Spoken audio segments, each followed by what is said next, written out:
Men's ক্রিকেটারদের বিষয়ে আপনি জানেন যে লাস্ট ৩-৪ বছর ধরে অলমোস্ট, যদি ভুল না হয়ে থাকি আমি, কোনো ইনক্রিমেন্ট হয়নি।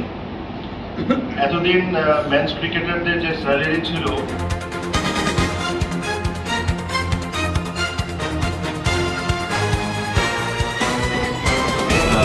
হয়তোবা সামনে ভবিষ্যতে দিব একটা কমিটি যেটা খুবই গুরুত্বপূর্ণ, যেটা আমি মনে করি হলো ক্রিকেট অপারেশন। সো যেহেতু আমরা এখানে এসেছি ইলেকশনটাকে যত সুন্দরভাবে তাড়াতাড়ি করার জন্য, আর খুবই ৩ মাস খুবই কম সময়ে আমাদের আছে, তো আমার কাছে যেটা ব্যক্তিগতভাবে মনে হয়েছে ক্রিকেট অপারেশনস যে যারা কাজ করে তারা খুব প্রফেশনালি সুন্দরভাবে কাজ করছে।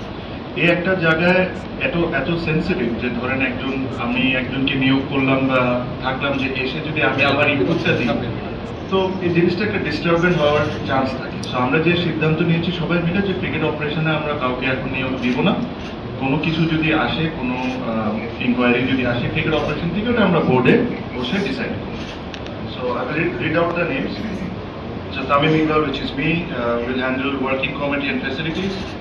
Fahim Sinha will look after GD, which is game development and BPL.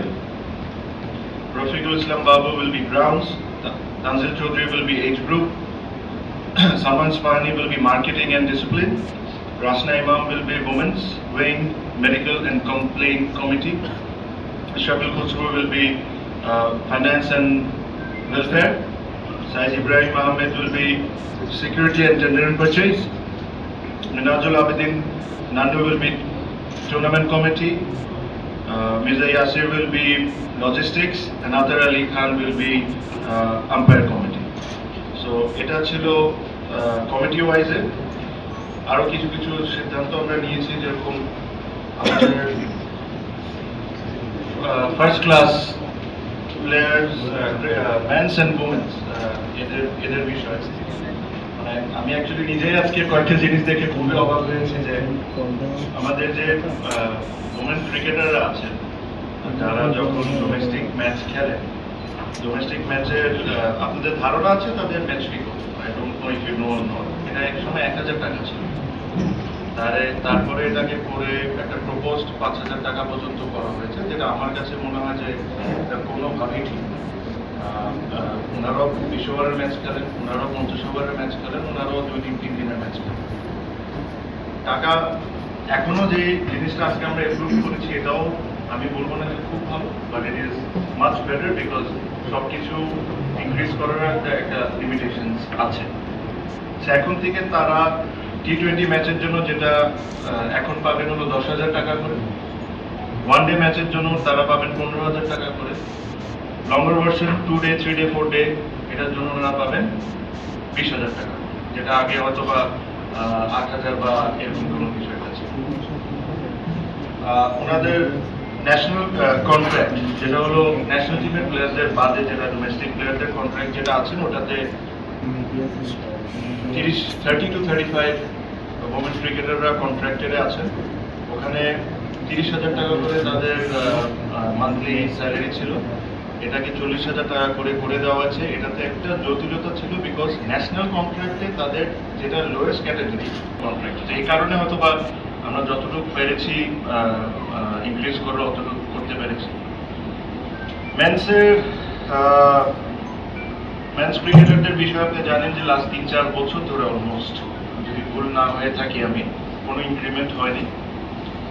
এতদিন মেন্স ক্রিকেটারদের যে স্যালারি ছিল, এটা ছিল হলো এ ক্যাটাগরির স্যালারি ছিল ৩৫,০০০ টাকা, বি ৩০,০০০ আর সি ২৫,০০০। এগেইন আমার কাছে মনে হয় ইটস হাইলি আন্ডারপেড। এত কষ্ট করে তারা সবাই ক্রিকেট খেলে, ক্রিকেটের কারণেই আজকে আমাদের এই ক্রিকেট বোর্ড, এই ক্রিকেট সব কিছু। মিনিমাম রেসপেক্ট বা যে কষ্টটা করে তাদেরকে মিনিমাম জিনিসটা আমাদের করে দেওয়া উচিত। তো আমরা যেটা আজকে প্রুভ করেছি, A category from now they will receive 65,000, B category they will receive 50,000, C category will receive 40,000 per month. This is a salary.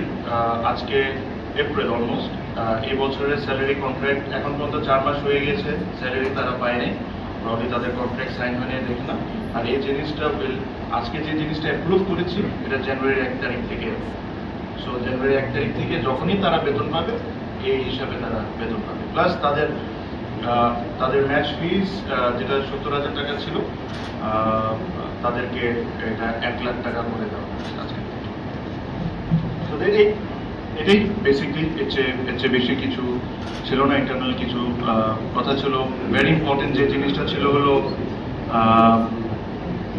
Premier league, বাংলাদেশের প্রিমিয়ার লিগ নিয়ে আমরা যে জিনিসটা ডিসিশন নিয়েছি যে আমরা ইমিডিয়েটলি প্রত্যেকটা টিমের সাথে বসবো প্রিমিয়ার লিগের, আর ওনাদের সাথে ডিসকাশন করে যত দ্রুত দল বদলের ডেট আমরা দিয়ে দিতে পারি আর খেলাটা মাঠে শুরু করে দিতে পারি, এটাই আমাদের টার্গেট।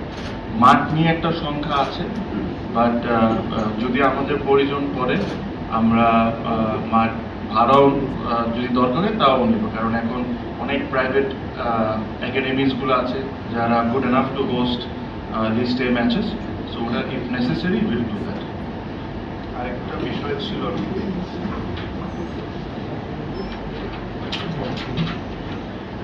আরেকটা ইম্পর্টেন্ট বিষয় হচ্ছে আপনারা জানেন যে আমাদের বাংলাদেশ সরকার এনকারেজ করছে যে আমরা যতটুকু ইলেকট্রিসিটি সেভ করতে পারি, যতটুকু এদিকে আমরা সবাই মিলে অ্যাজ আ নেশন যতটুকু হেল্প করতে পারি, এইগুলো চিন্তা মাথায় রেখে আমাদের নিউজিল্যান্ডের ম্যাচের টাইমিং আমরা চেঞ্জ করছি। সো আমরা যতটুকু পারবো মিনিমাম আন্ডার লাইনে খেলার চেষ্টা করবো। আমি এক্স্যাক্ট টাইমটা আপনাকে বলছি না, বাট একটা আইডিয়া দিতে পারি।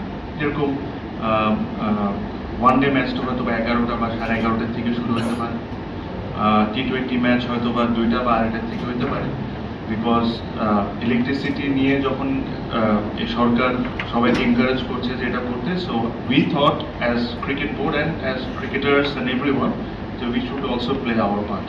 So this is what we are doing, and exact timings আপনারা I'm sure with coming days আপনি পেয়ে যাবেন, বাট আমি আপনাকে আইডিয়া দিয়ে দিলাম যদি আন্ডারলাইট ইউজও করতে হয় যত মিনিমাম ইউজ করা যায়, সো দ্যাট যতটা ইলেকট্রিসিটি আমরা বাঁচাতে পারি।